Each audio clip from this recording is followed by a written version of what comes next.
예수님께서 한 번은 갈릴리 지역을 지나가시는 가운데서 사람들이 한 사람을 데리고 주님께 나오는데 주님이 가는 곳마다 수많은 사람들이 연도에 몰려들지 않습니까? 그 중에 귀가 잘 들리지 않는 사람, 혀가 맺혀서 말을 잘 하지 못하는 사람, 그래서 오늘 성경 가운데 어눌한 사람이라고 그랬습니다. 어눌하여 말을 잘하지 못하고 귀가 둔하여 듣지 못하는 이런 사람을 주님에게로 데려왔습니다.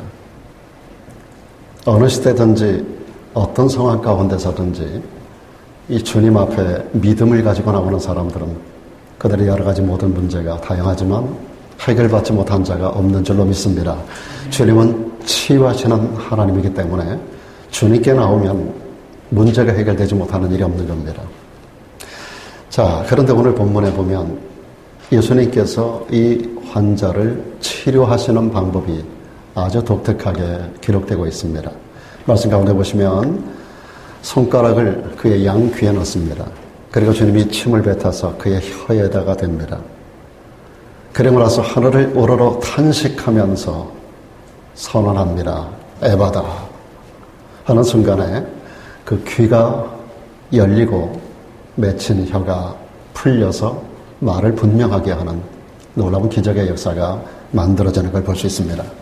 여기 에바다라고 하는 것은 아람어입니다. 그 뜻이 기록된 말씀처럼 열려라 하는 의미를 가지고 있는 겁니다. 오늘 이 사람은 어눌한 자라고 그랬습니다. 말이 어눌하고 듣는 것이 잘 듣지 못하는 어눌한 사람.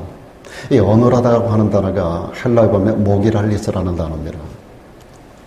그 단어는 어떤 뜻인가 하면 반벙어리라고 하는 뜻입니다. 모기랄로스, 반벙어리. 겉으로 보기에는 멀쩡해 보입니다. 그 말하는 모습을 보기 전까지는, 행동하는 것을 잘 보기 전까지는 겉보기에는 멀쩡해 보이는데 입과 귀가 열리기 전까지 그는 정상적인 삶을 살아갈 수가 없는 사람입니다. 오늘날 교회 모습이 이런 모습이 아닌가, 교회를 구성하고 있는 성도들의 모습이 이런 모습이 아닌가, 그런 생각을 해봅니다. 겉보기에는 멀쩡해 보입니다. 신앙생활 잘하는 것 같습니다. 주일 성수 열심히 하는 것 같고 봉사도 열심히 하는 것 같고 나름 성도의 모양을 가지고 있는 것 같은데 모기랄로스, 방벙어리 같은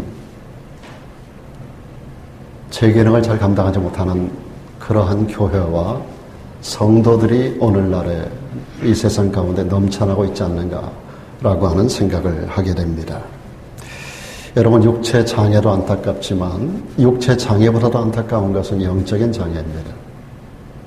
우리 인간은 영적인 존재이기 때문에 영적인 장애를 해결하지 않으면 안 되는 겁니다. 그러므로 이 이야기는 복된 인생, 온전한 인생을 살아가고자 하는 우리들에게 열려야 할 것이 있구나, 풀어져야 할 것이 있구나 라고 하는 것을 가르쳐주고 있는 것입니다. 에바다, 여러분의 막힌 것이 열리기를 주 이름으로 축원합니다. 여러분들에게 맺힌 것들이 풀어지는 역사가 이루어지기를 주님의 이름으로 축복합니다. 많은 사람들이 맺혀 있습니다. 닫혀 있습니다. 열려져야 되고 풀어져야 됩니다. 무엇이 열려야 되는가, 우리들에게 있어서 세 가지를 우리가 생각해 볼 수 있겠습니다. 무엇보다 중요한 것은 입이 열려야 됩니다. 입은 입인데 신령한 입을 이야기하는 겁니다. 신령한 입이 열린다는 것은 어떤 이야기를 말하는 걸까요? 무엇이 신령한 입입니까? 기도하는 입입니다. 오랫동안 예수님을 믿었습니다. 교회를 다닙니다. 그런데 많은 사람들이 기도의 입이 열리지 않은 사람들이 참 많습니다. 주여 소리를 지르고 외쳐서 주여 삼창하자 해도 한 번 주여도 입 밖으로 내지 못하는 입이 어눌한 사람들이 참 많습니다. 기도를 하려고 해도 말이 분명하지 않은 중언부언하는 기도자들이 대다수입니다. 모기랄로스, 반벙어리의 모습이라고 아니할 수 없습니다. 여러분, 기도를 일컬어 하나님과의 대화라고 말합니다. 기도는 하나님과의 만남입니다. 우리의 육신은 사람을 만납니다. 그러나 우리 영은 하나님을 만나는 겁니다. 우리 인간은 육신만 있는 게 아니라 영혼이 있다는 걸 아셔야 돼요. 육신만 건강하면 되는 게 아니라 영혼이 건강해야 됩니다.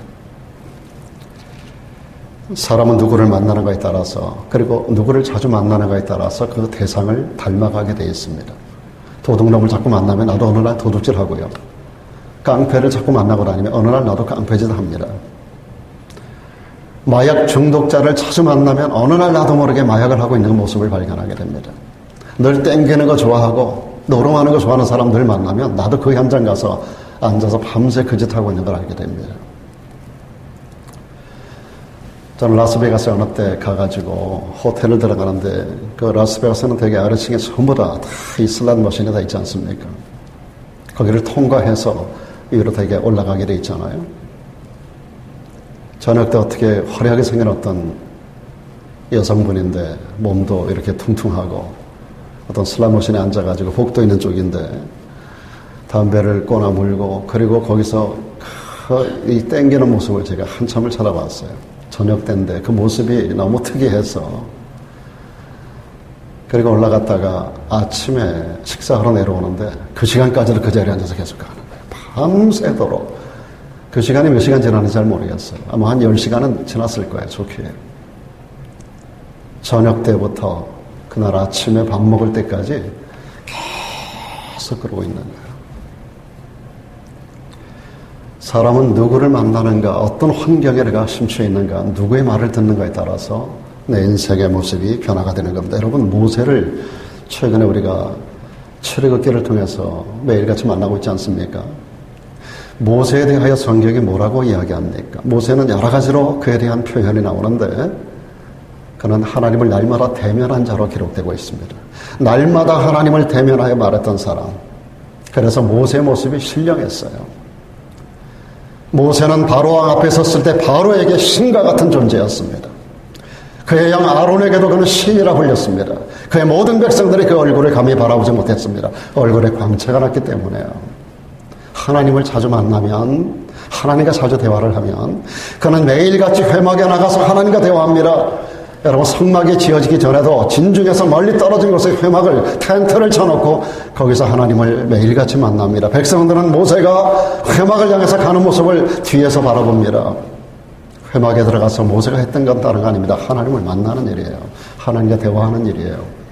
그리고 그날의 일정과 그날의 행할 일, 앞으로 이루어질 모든 일에 대한 하나님의 메시지를 받아요. 돌아와서 백성들에게 전하는 스피커 역할을 감당하는데 그의 모습은 단순 스피커만이 아니었었어요. 그 모습 자체가 영험했고 신령했고 거룩했습니다. 모세가 그랬듯이 우리가 하나님을 자주 대면하고 자주 만나면 하나님의 신령함이 우리들에게로 나타나게 되는 겁니다. 우리가 하루에도 많은 사람을 만나서 대화하지 않습니까? 그런데 여러분, 하나님을 만나는 시간이 얼마나 있습니까? 기도는 하나님과 대화일 뿐만 아니라 우리 영이 숨쉬는 겁니다. 호흡하는 거예요. 우리 육신은 잠깐 동안도 호흡을 멈추면 안 됩니다. 의료인들만 아는 상식이 아니라 우리 모두가 아는 상식에 매일같이 경험하지 않습니까? 단 5분만이라도 숨을 쉬고 살아날 자가 몇 명이나 있을까요? 여러분, 잠시도 우리 호흡은 쉬어서는 안 됩니다. 우리가 호흡이 끊어졌다는 게 뭔가? 제가 캐나다에 있을 때 우리 장로님 두 분 계셨는데 한 분이 늘 농담을 잘해요. 여러 가지 농담 가운데 죽음이라 그러면서 하시는 말씀, 숨 안 쉬는 거야. 그런데 그게 아무것도 아닌 소리인데 그분이 말씀한 게 그렇게 웃겨요. 숨 안 쉬는 게 죽다는 거예요. 그렇지 않습니까, 여러분? 죽음이라는 건 다른 거 아니에요. 호흡이 끊어진 게 죽은 거예요. 육체만 있는 게 아닙니다. 우리에게는 영혼이 있어요. 그 영도 숨을 쉬어야 돼요. 숨을 쉬어야 살아요. 성경은 성도가 기도하는 것을 영이 호흡하는 것이라고 말씀하고 있습니다. 오늘 여러분에게 영혼이 질식되지 않는 성도가 되도록 제가 권면하고 있는 겁니다. 여러분에게도 기도의 입이 열리기를 주님의 이름으로 축원합니다. 에바다 열려라. 할렐루야. 그뿐만이 아닙니다. 우리에게는 신령한 입이라고 하는 것은 회개 입이라는 것도 성경은 말해주고 있습니다. 여러분이 회개하게 되면 하나님의 역사와 기적이 따라옵니다. 회개하는 자에게 하나님의 놀라운 예비한 것이 선물로 주어집니다. 회개하기 전까지는 하나님과 관계가 단절되는 겁니다. 우리가 아무리 예수를 믿어도 관계가 단절되는 거예요. 그래서 기도할 때 제일 먼저 회개하라는 거예요, 제가. 하나님을 찬양하고 이어서 뭔가 간구하기 전에 먼저 회개를 해야 됩니다. 누가복음 15장에 나타나는 탕자가 그 찬양을 잘 보여주고 있습니다. 아버지를 떠난 탕자. 아버지에게 가장 좋은 것들을 자기 몫으로 상속받을 것을 받아가지고 외국에 나갑니다. 허랑방탕하게 살아요. 있는 거 다 허비해요. 흉년이 겹칩니다. 소유는 다 끊어졌습니다. 친구는 다 떠나갔습니다. 죽게 됐습니다. 돼지 치는 집을 찾아갔습니다. 돼지라도 치게 해달라고. 그래서 돼지가 먹는 쥐염 열매를 먹습니다. 그걸 먹다 보니까 자기 자신이 너무 한심한 거예요. 아버지 품을 떠난 내 모습이 이렇게 허망하구나. 그래서 그가 어느 날 깨달아요. 내가 하늘 하나님과 내 아버지께 죄를 범하였구나. 돌아가자. 부끄러움을 무릅쓰고 그는 아버지에게로 돌아옵니다. 회개는 가던 길을 돌이켜 아버지께로 돌아오는 것이 회개입니다. 세상을 향하던 나의 발걸음이, 죄악을 향하던 나의 발걸음이, 아버지의 뜻에서 멀어졌던 나의 삶이 아버지에게로 돌아오는 것이 회개예요. 그러나 그것은 회개 완전함이 아닙니다. 토해낼 수 있어야 돼요. 아버지에게 돌아와서 아버지 앞에 무릎을 꿇습니다. 그리고 아버지에게 고백합니다. 내가 하늘 하나님과 아버지께 죄를 범하였으니 아버지의 아들이라 일컬음을 감당치 못하겠나이다. 나를 품꾼의 하나로 써주소서. 그러나 아버지는 그렇게 할 수 없습니다. 그를 끌어안습니다. 거짓옷을 벗깁니다. 목욕을 시킵니다. 요즘으로 말하면 머리도 잘 단장해 줬겠죠. 그리고 새 옷을 갈아입힙니다. 금가락지를 끼워줍니다. 짐승을 잡아 온 동네 사람들에게 잔치를 선포하고 그 아들을 끌어안고 모든 마을 사람들에게 죽었다 다시 산 내 아들, 떠났다 다시 돌아온 내 아들을 자랑하고 기뻐하는 아버지의 모습이 우리 아버지라는 겁니다. 이때로부터 그는 모든 것이 회복이 되었어요. 그리고 아버지의 모든 것이 다시 그의 것이 되었어요. 바로 회개는 이런 겁니다. 사랑 여러분, 회개에 인색하지 않기를 바랍니다. 주님은 팔복을 요한복음 5장에서 말씀할 때 그 중에 한 가지를 말씀하셨어요. 애통하는 자가 복이 있다. 이 애통은 회개하는 심령입니다. 자기가 죄인임을 깨닫는 사람, 내가 하나님을 떠나간 존재인 걸 깨닫는 사람, 그래서 나에게는 희락이 없어지고 인간의 본질적인 삶의 축복이 없어졌다는 사실을 깨닫고 하나님의 품으로 돌아오는 사람, 그리고 내가 죄인이로소이다 라고 고백하는 사람, 이것이 바로 애통하는 자예요. 애통하는 자는 복이 있나니 저희가 위로를 받을 것이다. 회복된다는 겁니다. 하나님의 자녀의 지위를 회복하고 하나님의 그 아름다운 모든 것을 회복하고 하나님의 모든 것이 나의 것이 되어지는 놀라운 역사가 우리들에게 회복된다라고 하는 의미입니다. 애통하는 자는 복이 있나니 저희가 위로를 받을 것입니다. 또 한 가지, 신령한 입이라는 것은 어떤 환경을 만나도 환경 속에 좌절하거나 무너지거나 원망하거나 불평하지 아니하고 하나님 앞에 감사와 찬송의 소리를 담아내고 하나님 앞에 감사할 줄 알고 찬송하는 입이, 그 입이 바로 신령한 입입니다. 여러분, 사도 바울과 실라가 사도행전 16장에서 그 전형을 보여줍니다. 빌립보 도상에서 복음을 증거하다가 귀신 들린 자의 귀신을 이어 쫓아주고 정신을 온전케 해줬다는 이웃 까닭에 그는 그 주인에게 고발을 당해서 관가에 끌려갑니다. 수도없이 매를 맞습니다. 온몸에 피가 흐르고 발에 착고가 채워 감옥 속에 빛 한 점 들어오지 않는 감옥 속에 던져집니다.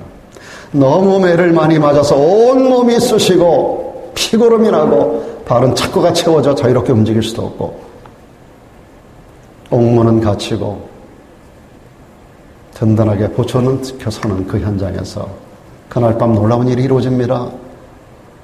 어디선가 들려오는 찬양과 감사의 기도소리, 바울과 실라가 그 밤에 감옥 속에서, 그 어두운 감옥 속에서 하나님 앞에 감사의 찬양을 올려드렸던 겁니다. 감사의 기도를 드렸던 겁니다.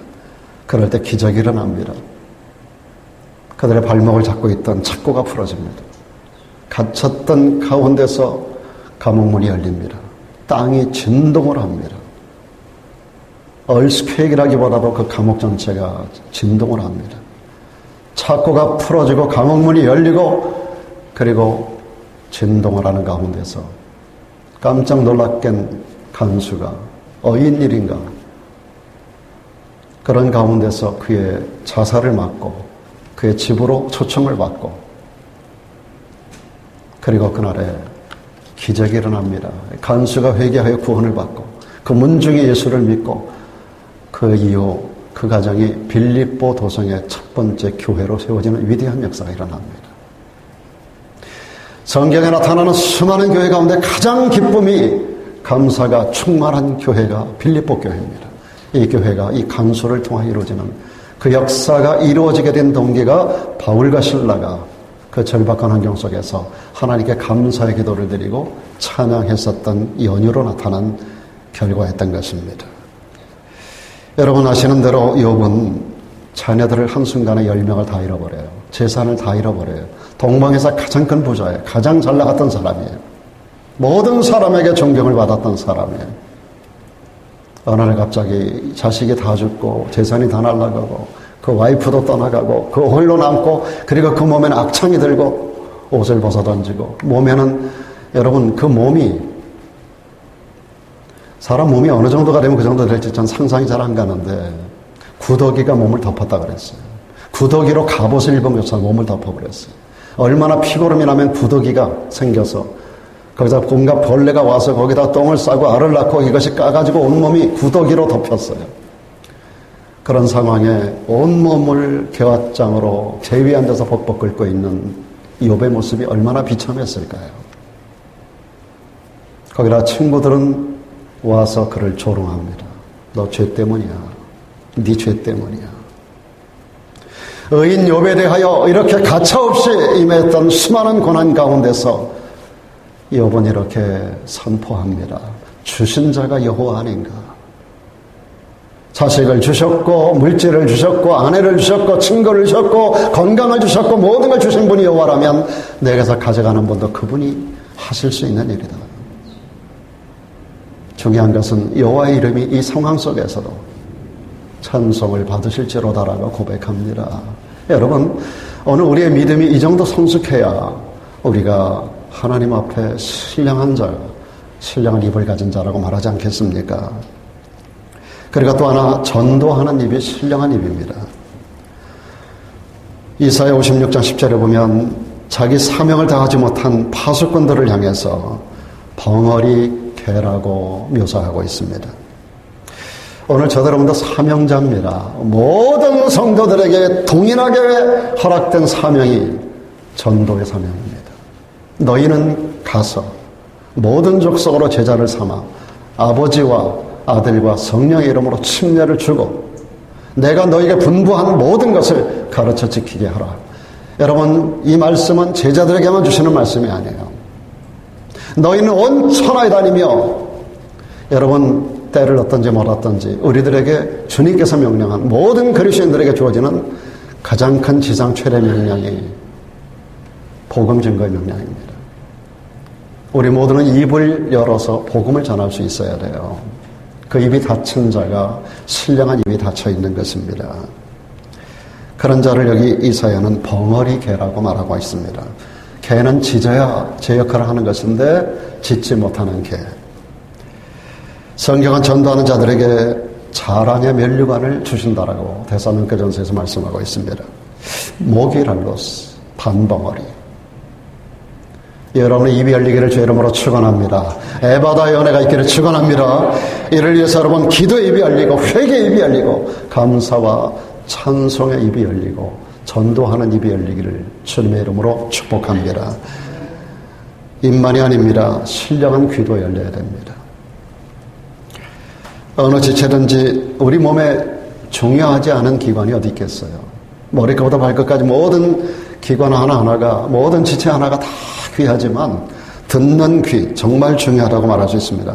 여기서 제가 말하는 신령한 귀가 뭔가, 하나님의 말씀을 듣고 실천하는, 순종하는 귀, 순종의 귀를 말하는 겁니다.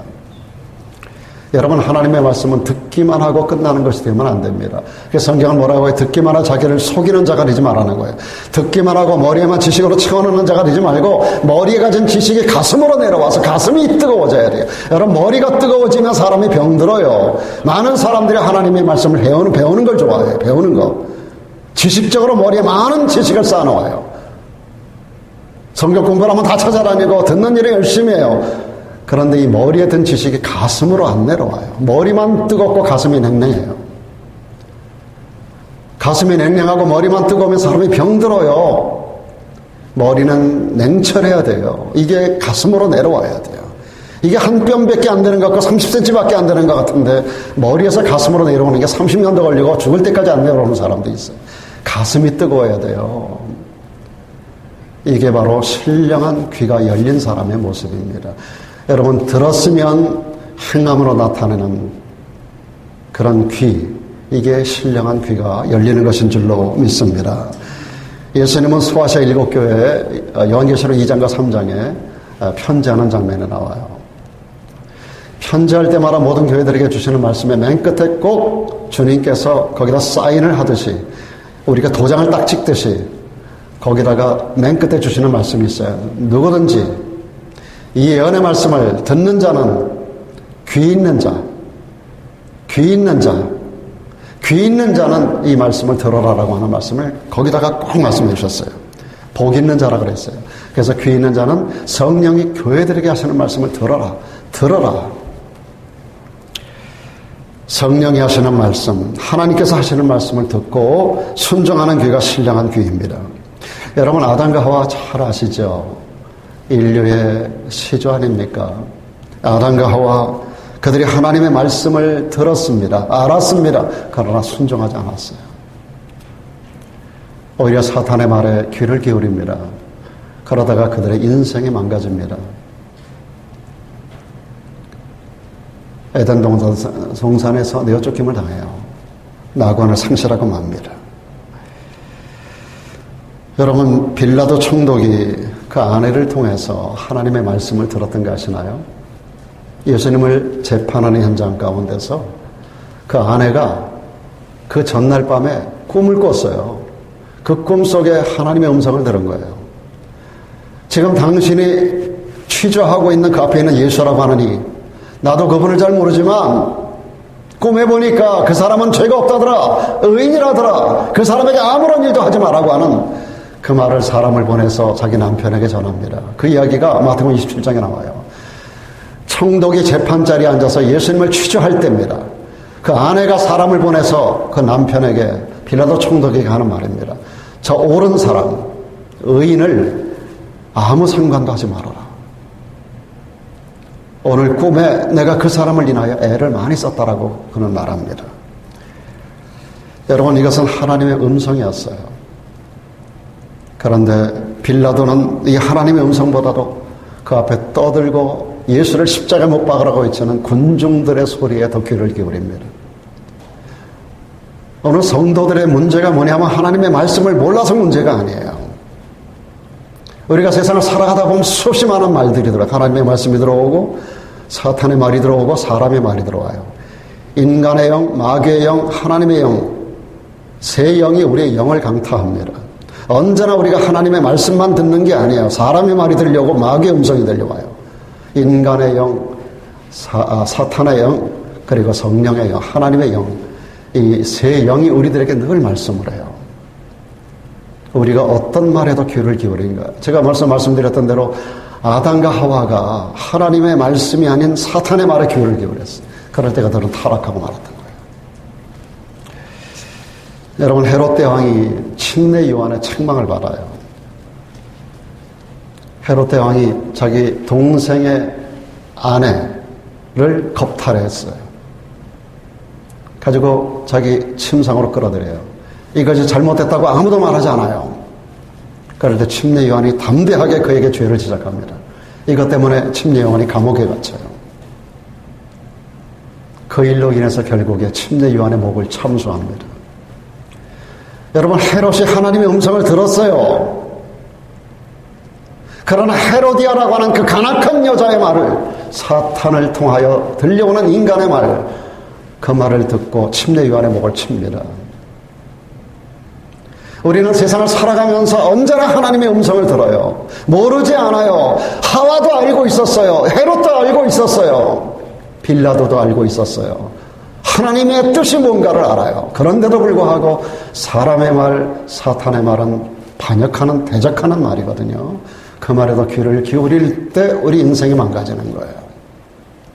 그 끝은 저주가 임하게 돼 있어요.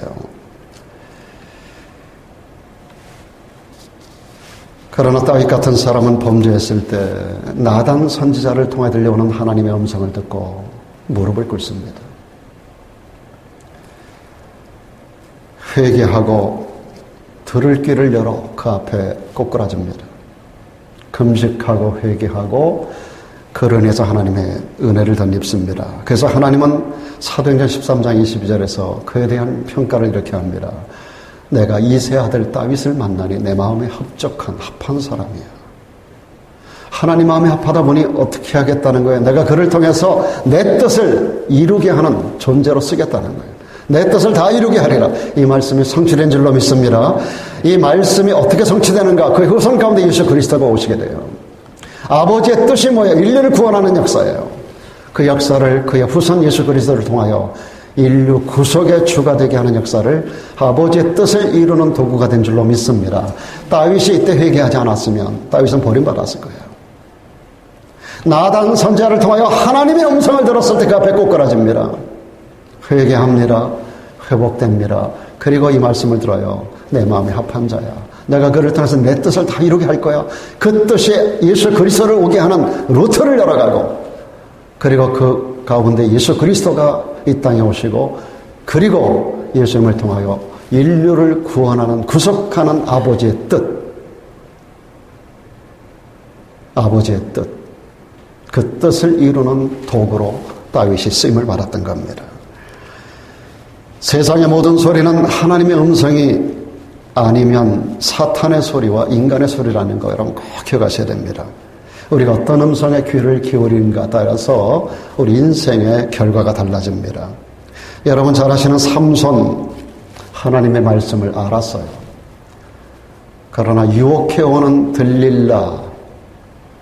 들릴라의 소리에 귀를 기울이고 그의 무릎을 베고 잠을 자다가 그는 하나님의 뜻을 거역하는 자가 되고 머리카락이 잘리고 하나님의 언약이 깨어지고 눈알이 빠지고 블레셋 사람들에게 끌려가서 조롱거리가 되고 결국 비참하게 죽음을 당하는, 단지 연자 맷돌을 돌리는 것만이 아닙니다. 참 불행한 죽음을 맞이하게 됩니다. 하나님의 말씀을 몰라서가 아니에요. 그러나 말씀을 아는 거로 끝나면 안 돼요. 우리의 귀가 머리로만 들어와서 쌓이는 지식으로만 끝나는 귀가 되어서는 안 돼요. 신령한 귀는 이 들어서 머리에 축적된 지식이 가슴에 와서 뜨겁게 나를 움직여야 돼요. 가슴이 뜨거워지면 손이 움직이고 발이 움직이고 눈빛이 달라지는 거예요. 그런 귀가 신령한 귀인 것입니다. 입과 귀가 열리기를 축원합니다. 그리고 또 한 가지 신령한 눈이 열려야 됩니다. 이것을 영안이라고 그래요. 신령한 눈도 열려야 됩니다.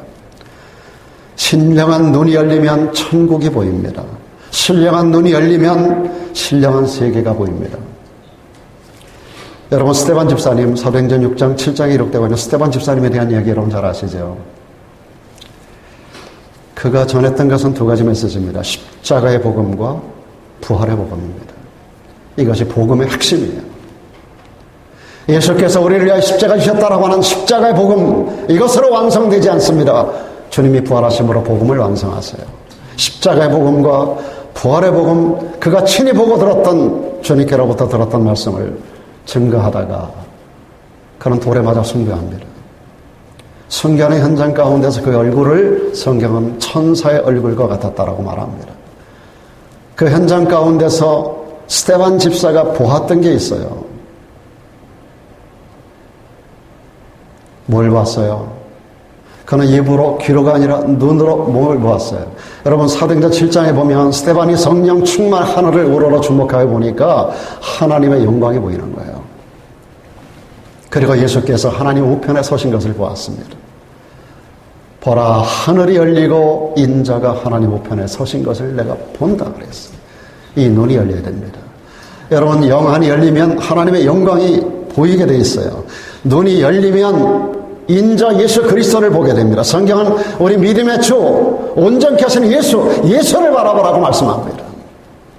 우리 영안이 열리면 예수가 보여요. 그분의 지시가 보여요. 그분의 뜻을 분별해요. 보아야 알지요. 스테반 집사님은 그 절박한 환경 속에 돌에 맞아 죽어 순교하는 상황 가운데서도 그의 얼굴이 빛나는 천사의 얼굴과 같았다고 그랬어요. 그리고 그에게 돌을 들어 때리는 무리를 아버지 앞에 도구하며 이렇게 기도합니다. 아버지여 저들의 죄를 사하여 달라고. 저들의 죄를 저들에게 돌리지 말아 달라고. 저들이 알지 못하여 짓는 죄라고. 예수께서 십자가상에서 그렇게 기도하셨잖아요. 저들은 저들의 하는 일을 알지 못하나이다. 예수를 가장 많이 닮았던 사람 스데반, 그는 집사님이었었어요. 사랑하는 여러분, 우리가 모든 집사님들, 모든 성도님들 이런 영적 수준을 가지기를 주의 이름으로 축원합니다. 사도 요한은 반모섬에서 유배를 당하는 가운데서 기도하는 가운데 그의 눈이 열렸습니다. 눈이 열려서 하늘 하나님의 역사를 직접 보고 들었어요. 그것을 기록하라는 말씀을 듣고 기록한 것이 여러분 성경의 마지막 책 요한계시록입니다. 그는 반모섬에서 기도하다가 눈이 열려서 하나님께로부터 놀라운 환상을 보였어요. 그리고 들려오는 음성을 들었어요. 그리고 역사 속에서 이루어질 모든 사건을 보았던 거예요. 그때로부터 2000년이 지난 오늘날까지의 역사가 요한계시록에 다 기록되어 있고 이 모든 내용들은 문자 그대로 다 이루어져 왔습니다. 지금 우리가 살아가는 시대가 요한계시록 17장과 18장의 시대를 걸어가고 있어요. 바벨론의 멸망을 눈앞에 두고 있습니다. 그리고 새하늘과 새 땅이 열리고 역사의 종말이 알려지는 시대로 우리가 지금 진입해 들어가고 있는 거예요. 그것을 가장 잘 보여주고 있는 것이 지난 금요일 날 있었던 파리의 올림픽 개막식이었습니다. 여러분 멋진 모습으로 보셨습니까? 파리의 심장부로 흐르는 센강을 흐르는 거기에 그 100대의 배들이 움직이면서 그 멋진 모습을 바라보면서 여러분 환호하셨습니까? 중간중간에 벌어지는 많은 공연들을 보면서 멋지다고 여러분 탄성을 지르고 박수 치셨습니까?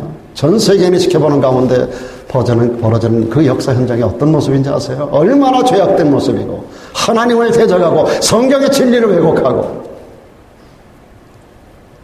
수많은 사람들 트랜스젠더로 거기다 온몸을 벌거 벗겨놓고 어떤 사람 밑에 그의 그 물건까지 다 내놓고 옆에 어린아이가 서 있는데도 그러면서 그 모습을 찬양하는 그 모습 가운데 수많은 전 세계 백성들이 바라보는 가운데서 동성애가 너무나도 전 세계 현장 가운데 편만하게 되어지는 이 모습. 지금 트럼프 대통령이 이걸 받고 있다는 거 아니에요, 트럼프가. 저는 트럼프를 지지하는 게 아니라 그가 주창하는 그의 정책을 저는 지지하고 있는 거예요. 가정마다 다 깨지잖아요. 다 동물화 만들어 놓고. 성년이 돼서 자기가 결정할 수 있는 문제가 아니라 어릴 때부터 그걸 강조하고 주입시키는 트랜스젠더로 만들어가는 그게 좋은 거라고 가르치는 이 학교 교육부터 뜯어보시겠다는 거 아니에요.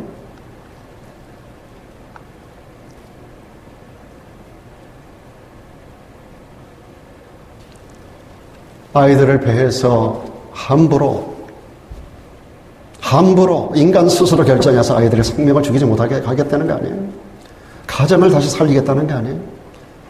이 모든 것을 그냥 내버려 둔다면, 지금 이 정부가 추진한 대로 그냥 내버려 둔다면 교회는 문을 닫아야 됩니다. 교회를 다시 살리겠다는 이야기예요. 그래서 결국은 나라를 다시 재건하겠다는 거예요. 이 나라의 건국 지도자들이 주창했었던 청교도 신앙을 다시 회복시키겠다는 거예요. 트럼프의 인성이 어떻다, 그가 말이 어떻다, 이건 중요한 게 아니에요, 여러분. 그가 주창하는 그 정책, 이것이 바로 성경이 추구하는 정책에 많이 유사하기 때문에 우리는 이런 것을 놓고 하나님 앞에 기도해야 됩니다. 여러분, 이번에 개막식 하는 거 보고 박수치고 열일이 환호하셨습니까? 눈이 다친 거예요. 볼 걸 못 보는 거예요. 귀가 다친 거예요. 들을 걸 못 듣고 있는 거예요. 입이 다친 거예요. 할 말을 못 하고 있는 거예요. 우리 눈이라고 하는 것은 육안만 있는 게 아니에요. 지안이 있고 영안이 있어요. 육안이 다치면 맹인이 됩니다. 지안이 다치면 여러분 정박이 거기서 시작되는 정박하라 그러잖아요. 지안이 다치면 정박이 되는 거예요. 육안이 다치면 맹인이 되고 지안이 다치면 정박이 되고 영안이 다쳐버리면 볼 걸 못 보고 세상적인 것만 보는 거예요. 그래서 모든 욕심 가운데 세상에 탐욕을 추구하게 돼 있어요. 보는 것만이 다인 줄로 알아요. 그것만을 추구해요. 하나님이고 뭐가 없어요. 그냥 눈에 보이는 거, 돈이 많으면 최고고 많이 올라가면 최고고 수단과 방법을 가리지 않고 세상을 살아가게 돼요. 이게 영안이 닫혔기 때문에, 볼 것을 못 보기 때문에, 눈에 보이는 것이 다인 줄로 알기 때문에 그렇게 하는 겁니다. 여러분, 영안이 열렸던 마리아가 주님 앞에 와서 소중히 간직했었던 옥합을 깨뜨려요. 그걸 주님에게 붓습니다. 주님의 장사를 예비해요. 그 자리를 아름답게 장식해요. 주님께로부터 칭찬을 들어요. 그러나 그 현장 가운데 영안이 닫혀 있었던 가련 여자가 그 여인을 책망합니다. 그걸 깨뜨려가지고 주님에게 붓는다고, 허비한다고 그랬어요. 여러분, 주님을 위하여 행하는 것이 허비입니까? 거룩한 소비 역사인 줄로 믿습니다. 여러분, 저를 위해서 쏟는 물질, 저를 위해서 쏟는 시간, 저를 위해서 쏟는 헌신, 저를 위해서 쏟는 우리의 모든 봉사, 모든 수고가 허비하는 겁니까? 가련 여자는 허비하는 거라 그랬어요. 도둑의 눈에는 도둑질하는 것만 보이는 거예요. 그러나 이 마리아의 눈은, 이 영의 눈이 열렸어요. 눈에 보이는 게 다가 아니라는 거예요. 그 영적인 세계를 위하여 예비하는 거예요. 주님을 위한 거룩한 소비 현장에 여러분의 남은 생애가, 물질이, 정성이, 노력과 수고가, 봉사가 쏟아지기를 주의 이름으로 축원합니다. 그것만이 향기가 되고 그것만이 하늘에 쌓이는 거예요. 육안과 지안은 좀 어두워도 괜찮아요. 그러나 영안이 열려야 돼요. 여러분, 미국의 찬송가 작시자로 유명한 페니 제인 크로스비라고 하는 분이 있습니다. 제가 찬송 작시자 가운데 가장 존경하는 분입니다. 이분이 95년을 살았더라고요. 95년을 살면서 일생 동안에 찬송가, 작시, 찬송시를 9,000여 곡을 썼어요. 눈이 안 보이는 거. 이 사람은 6개월, 출생해가지고 6개월 됐을 때 눈이 멀어버렸어요. 일생 동안 눈먼 소경으로 95년을 살았어요. 이분이 어느 날 기도하고 하는 가운데서 영안이 열렸어요. 일찍이. 그리고 나서 그가 이런 고백을 합니다. 나의 육안은 보이지 않지만 나의 영안이 열려 하나님을 보게 됨을 감사합니다. 눈이 가리워져서 세상적인 걸 보지 못하지만 내 영안이 열려서 하나님을 보게 되는 것을 그는 감사하면서 하나님의 은혜를 가사로 만들어낸 찬송시가 아까도 말씀드렸지만 9,000여 편에 달하고 있습니다. 여러분, 찬송가 넘겨보면 페니 크로스비라고 굉장히 많이 나와요. 성경은 말씀합니다. 육신의 생각은 사망이라고 그랬고 영의 생각은 생명이 되고 평안이 된다라고 말씀하고 있습니다. 이제 말씀을 정리하겠습니다. 오늘 말씀 맨 뒷부분에 36절 가서 보면 이런 말씀이 있습니다. 예수께서 이제 이 사람을 고쳐주고 나서 경계합니다. 아무에게도 이르지 마라. 그런데 이 사람이 가만히 있을 수 없어요. 그가 체험한 놀라운 역사, 입이 열리고 귀가 열리고 세상이 새로워진 가운데 너무너무 기쁜 이 사람이 가만히 있을 수 없어요. 그의 가족이, 그의 모든 주변 사람들이, 그를 데리고 왔던 사람들이, 그래서 여기 보니까 그가가 아니라 저희가, 이 사람과 더불어 저희가, 이 모든 사람들이 가만히 있을 수가 없는 거예요. 주님은 그들에게 아무에게도 이르지 말라라고 말씀하셨는데 그들은 가만히 있을 수가 없는 거예요. 그의 체험, 주님의 위대하심을 말하지 않고 견딜 수 없었던 거예요. 여러분, 우리가 하나님의 능력을 체험하고 하나님의 은혜를 체험하고 놀라운 축복을 경험하게 되면 가만히 있을 수가 없어요. 말하지 않으면 안 돼요. 입이 건질건질해서 가만히 있을 수 없다고요. 여러분, 조그만 일 가지고 서로 하루 종일 전화기 붙들고 수다 떨잖아요. 그런데 여러분, 우리가 이런 하나님의 능력을 경험하고 어떻게 가만히 있을 수 있어요? 입이 다쳤다는 것은 체험이 없다는 거예요. 입이 다쳤다는 것은 하나님의 은혜와 기적과 능력과 사랑과 축복을 경험한 것이 별로 없다는 거예요. 말할 게 없는 거예요. 사랑하는 여러분, 매 순간 신령한 입과 귀와 눈이 열리기를 주님의 이름으로 축원합니다. 그래서 하나님의 영광, 하나님의 사랑, 하나님이 하신 일, 그분의 살아계심을 말하지 않고는 견딜 수 없는 자로 살아가기를 주의 이름으로 축원합니다. 말씀드린 대로 저는 금요일 파리 올림픽 개막식을 보면서 저는 가슴을 칩니다. 그 화려함과 웅장함과 멋진 공연 보고 막 수많은 전 세계 사람들이 박수를 치는 순간 제 눈은 너무 가슴이 아파. 하나님을 대적하고 예수 그리스도를 모독하고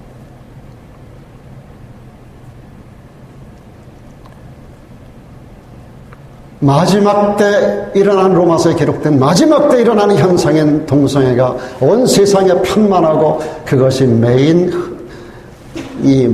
스트림이 되고 있다라고 하는 사실을 확인하는 순간입니다. 사랑하는 여러분, 오늘 우리가 사는 시대가 어떤 시대인가를 아셔야 돼요. 눈이 열려서 볼 걸 보셔야 돼요. 화려한 것만 보시면 안 된다니까요. 그 소리 하나하나에 사람의 언어 속에 담겨진 사탄의 음성을 들을 줄 알아야 돼요. 그리고 이 위험성을 알리는 입이 열려야 돼요. 에바다라고 하는 것이 단순히 우리가 병들었기 때문에 고침받게 해달라는 기도가 아닙니다. 우리의 다친 입, 혀, 귀, 눈이 열리는 역사. 그래서 보아야 할 것을 보고 해야 할 말을 하고 들어야 할 말을 듣고 그 말씀대로 순종된 삶을 살아가는 아름다운 하나님의 사람들이 되어야 할 줄로 믿습니다.